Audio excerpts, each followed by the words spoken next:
राखी के धागा में बहिनी के प्यार बनल रहे भैया जिंदगिया तोहार।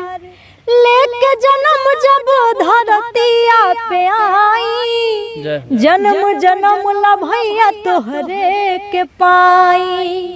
लेके जन्म जब धरतिया पे आई, जन्म जन्म ला भैया तोहरे के पाई। इहे घर द्वार मिले इहे परिवार, इहे घर द्वार मिले इहे परिवार बनल रहे भैया जिंदगिया तोहार। राखी के धागा में बहिनी के प्यार बनल रहे भैया जिंदगिया तोहार। दुनिया के कोनो हो कोना में रही हा, राखी के दिनवा हो तू चली हा। दुनिया के कोनो हो कोना में रही हा, राखी के दिनवा हो तू चली हा।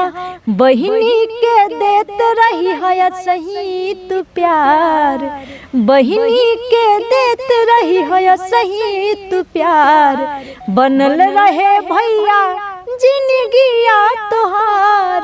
राखी के धागा में बहिनी के प्यार बनल रहे भैया जिंदगिया तोहार, बनल रहे भैया जिंदगिया तोहार। रक्षाबंधन के पर्व आ रहल बा और रक्षाबंधन पर हर एक भाई बहन के जो कलाई में राखी लोग बांधेला, ऊपर पूनम कुशवाहा जी के गाना बड़ी शानदार बा, काफ़ी वायरल हो बा।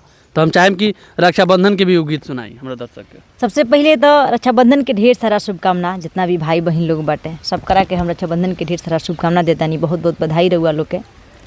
और आज बड़ी खुशी के बात बा और साथ में हमार सौभाग्य भी बाटे कि आज रक्षाबंधन के गीत गाओ के मौका मिला था हमारा के, और हम रक्षाबंधन के गीत सुनाओ तनी।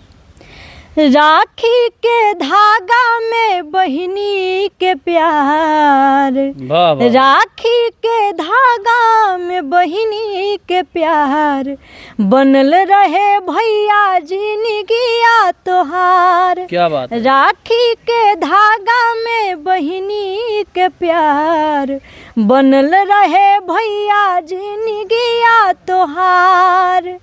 लेके जन्म जब धरतिया पे आई, जन्म जन्म ला भैया तोहरे के पाई।